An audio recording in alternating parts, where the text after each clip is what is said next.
ఓం శ్రీ మాత్రే నమః. అందరికీ నమస్కారం అండి. ఈ నెల డిసెంబర్ 19వ తేదీన శుక్రవారం నాడు అతిపెద్ద అమావాస్య ఏర్పడింది. శుక్రవారం అమావాస్య కలిసి రావడం చాలా విశేషం. దీన్ని శుక్ర అమావాస్య అని అంటారు. ఈ సంవత్సరంలో ఇదే ఆఖరి అమావాస్య. మీ జీవితంలోని కష్టాలన్నీ వెంటనే తొలగిపోయి మీకు మంచి రోజులు రావాలంటే ఈ శక్తివంతమైన అమావాస్య నాడు చిన్న చిన్న పరిహారాలను పాటిస్తే చాలు. ఇక మీ జన్మ ధన్యమైనట్లే. అయితే ఈ అమావాస్య నాడు పొరపాటున కూడా కొన్ని తప్పులు చేయకూడదు, లేదంటే పుణ్యానికి బదులు మీ జీవితంలో కొత్త కష్టాలు ఏర్పడతాయి. అమావాస్య లక్ష్మీ పూజ విధానం అలాగే పాటించాల్సిన నియమాల గురించి ఈ వీడియోలో ఇప్పుడు తెలుసుకుందాం. ముందుగా ఈ వీడియోకి ఒక లైక్ కొట్టి ప్రతి ఒక్కరూ జై శ్రీరామ్ అని కమెంట్ చేయండి. ఈ నెల డిసెంబర్ 19వ తేదీన ఉదయం 5 గంటలకు అమావాస్య తిథి ప్రారంభమై మరునాడు ఉదయం 7 గంటల వరకు ఉంటుంది. శుక్రవారంతో కలిసి వచ్చిన ఈ శుక్రవారం నాడు లక్ష్మీదేవిని పూజిస్తే చాలు. ఇక మీ ఇల్లంతా కనక వర్షంతో నిండిపోతుంది. ధనుర్మాసంలో వచ్చే శుక్రవారం ఇంకా విశేషం కాబట్టి ఈ శుక్రవారం నాడు తెల్లవారుజామునే నిద్రలేచి ఉదయాన్నే ఇంట్లో దీపారాధన చేసుకోండి. ఈ శుక్ర అమావాస్య నాడు ప్రతి ఒక్కరూ తలస్నానం చేయాలి. ఈ రోజున తలస్నానం చేయకపోతే లేనిపోని కష్టాలు ప్రారంభం అవుతాయి. అలాగే ఈ అమావాస్య నాడు ప్రతి ఒక్కరూ నీటిలో గంగాజలం కానీ పసుపు కానీ కలిపి స్నానం చేయాలి. స్నానం చేసిన తర్వాత సూర్య భగవానుడికి అర్ఘ్యం సమర్పించాలి. శుక్ర అమావాస్య నాడు సూర్యుడికి నీటితో ఆర్ఘ్యం సమర్పించి నమస్కారం చేసుకుంటే మీ కుటుంబానికి చాలా మంచి జరుగుతుంది. అలాగే ఇల్లంతా శుభ్రం చేసుకుని ఇంటి ముందు ముగ్గులు వేసి ఇంటి గడపలకు పసుపు రాసి కుంకుమ బొట్లు పెట్టుకోండి. విశేషంగా ధనుర్మాసంలో వచ్చే ప్రతి శుక్రవారం నాడు ఆవు పేడతో గొబ్బెమ్మలు చేసి ఆ గొబ్బెమ్మలను ముగ్గు మధ్యలో పెట్టి పూలతో అలంకరిస్తే మీ ఇంట్లోకి శ్రీ మహాలక్ష్మి దేవి వెంటనే అడుగు పెడుతుంది.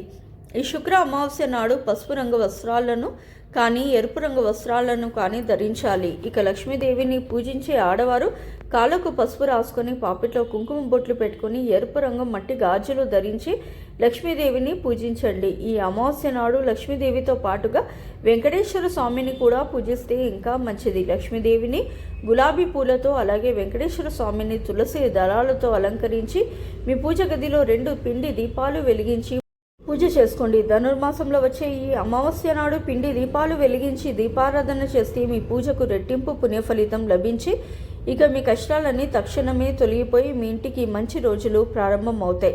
అలాగే లక్ష్మీదేవికి నైవేద్యంగా పాలతో చేసిన పరమాన్నం నివేదించండి.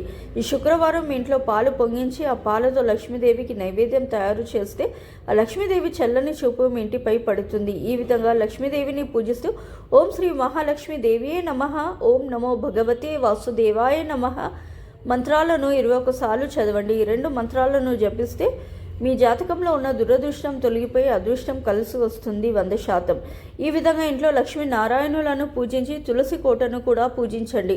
శుక్ర అమావాస్య నాడు తులసిని పూజిస్తే ఇక రెట్టింపు పుణ్య ఫలితం లభిస్తుంది.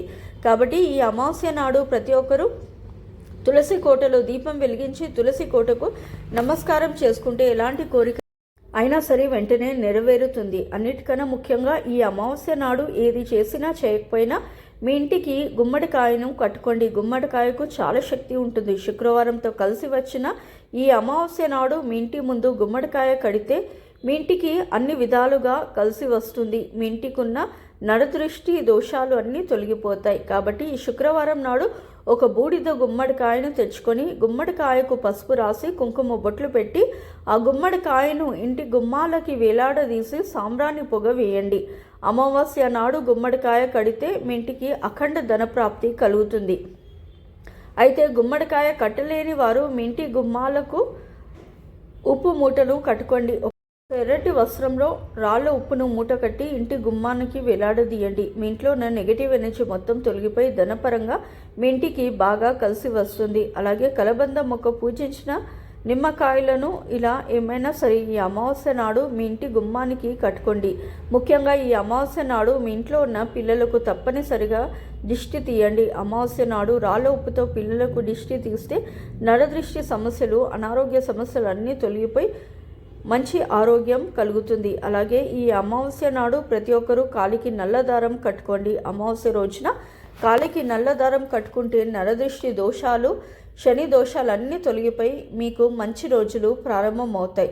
ఆడవారైతే ఎడమ కాలికి, పురుషులు కుడి కాలికి నల్ల దారాన్ని కట్టుకోవాలి. ఇక ఎవరైతే కటిక పేదరికంతో బాధపడుతున్నారో అలాంటి వారు ఒక తమలపాకు పైన పసుపుతో ఓం శ్రీ మాత్రే నమః అని రాసి మీ బీరువలో పెట్టుకోండి. ఇలా చేయడం ద్వారా మీ ఇంటికున్న డబ్బు కష్టాలన్నీ తొలగిపోయి అష్ట ఐశ్వర్యాలు లభిస్తాయి. అలాగే విపరీతమైన అప్పుల సమస్యలతో ఇబ్బంది పడేవారు బియ్యం పిండిలో పంచదార కలిపి నల్ల చీమలకు ఆహారంగా వేయండి. నెల తిరగకుండానే మీ అప్పులన్నీ క్రమక్రమంగా తొలగిపోతాయి. అలాగే అమావాస్య నాడు తప్పనిసరిగా ఉప్పు నీటితో ఇంటిని శుభ్రం చేసుకోవాలి. అలాగే ఇంటి గుమ్మం బయట పసుపుతో స్వస్తి గుర్తు వేసుకుంటే చాలా మంచిది. ఈ అమావాస్య నాడు ఎవరు కూడా జుట్టు కత్తిరించడం, గోళ్ళు కత్తిరించడం, గడ్డం తీసుకోవడం చేయకూడదు. అమావాస్య నాడు ఈ తప్పులు చేస్తే దరిద్ర దేవత నుంచి అస్సలు తప్పించుకోలేరు. విశేషంగా ఈ శుక్ర అమావాస్య నాడు సాయంత్రం సమయంలో మన ఇంటి గుమ్మం ముందుకు లక్ష్మీదేవి వస్తుందట. కాబట్టి సాయంత్రం 6 గంటల సమయంలో మీ ఇంటి గుమ్మం ముందు 2 దీపాలు వెలిగించి ఇంటి గుమ్మం ముందు లక్ష్మీదేవి పాదముద్రలు వేయండి. ఇలా చేయడం ద్వారా లక్ష్మీదేవి వెంటనే మీ ఇంట్లోకి అడుగు పెడుతుంది. ఈ అమావాస్య రోజున నువ్వులతో చేసిన ఆహార పదార్థాలను పేదలకు దానం చేస్తే ఎంతో పుణ్య ఫలితం లభిస్తుంది. అలాగే ఈ అమావాస్య నాడు ఉపవాసం ఉంటే చాలా మంచిది. ఎంతో శక్తివంతమైన ఈ అమావాస్య నాడు గోమాతకు ఆహారం పెడితే ఇక మీ కష్టాలన్నీ తొలగిపోయి తరతరాలకు తరగని ఐశ్వర్యం కలుగుతుందని జ్యోతిష పండితులు వివరిస్తున్నారు. ఈ అమావాస్య నాడు గోవును ముట్టుకుంటే చాలు మీ జాతక దోషాలన్నీ వెంటనే తొలగిపోతాయి. ఇక ఈ అమావాస్య నాడు ఎవరికి అప్పు ఇవ్వకూడదు. అలాగే ఎవరి నుండి అప్పు తీసుకోకూడదు. అలాగే పొరపాటున కూడా మాంసాహారాన్ని తినకూడదు. ఈ అమావాస్య నాడు పగటిపూట నిద్ర పోకూడదు. లేదంటే మీ ఇంట్లోకి దరిద్ర దేవత అడుగు పెడుతుంది. ఇక దంపతులు బ్రహ్మచర్యం పాటించాలి. అమావాస్య నాడు కొత్త బట్టలు కొనకూడదు. అలాగే దూర ప్రయాణాలు చేయకూడదు. ఎలాంటి శుభకార్యాలు నిర్వహించకూడదు. ఇనుము శని గ్రహానికి సంబంధించినది కాబట్టి అమావాస్య నాడు పొరపాటున కూడా ఇనుప వస్తువులను కొనకూడదు. అలాగే ఈ అమావాస్య నాడు ఎట్టి పరిస్థితుల్లోనూ కొత్త చీపురు, బియ్యం మరియు గోధుమలను కొనకూడదు. అమావాస్య నాడు ఈ వస్తువులను కొంటే మీ ఇంటి ధనం నిలవదు. అనవసరపు ఖర్చులు పెరుగుతాయి. అలాగే పదునైన వస్తువులను కూడా అమావాస్య రోజున కొనకూడదు. లేదంటే మీ కుటుంబంలో గొడవలు ఏర్పడతాయి.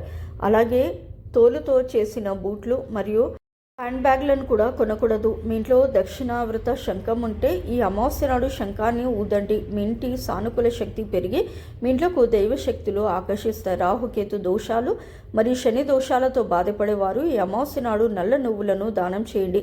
ప్రతి అమావాస్య నాడు మన పితృదేవతలు భూమిపైకి వస్తారట. కాబట్టి భూమిపైకి వచ్చిన మీ పితృదేవతలు సంతోషించాలంటే ఈ ఇంటి దక్షిణ ముఖంగా నువ్వుల నూనెతో దీపం వెలిగించండి. తద్వారా మీ పితృదేవతలు ఎంతో సంతోషించి మీ ఇంటిపై వారి ఆశీర్వాదాన్ని ప్రసాదిస్తారు. అలాగే ఈ రోజున తప్పనిసరిగా పక్షులకు, జంతువులకు ఆహారం పెట్టాలి. వీటి ద్వారా మన పూర్వీకులు నైవేద్యాలను స్వీకరిస్తారని ధర్మశాస్త్రాలు సూచిస్తున్నాయి. కాబట్టి అమావాస్య నాడు కాకులకు, వీధి కుక్కలకు ఆహారం పెడితే మీ పూర్వీకులు సంతృప్తి చెందుతారు. అలాగే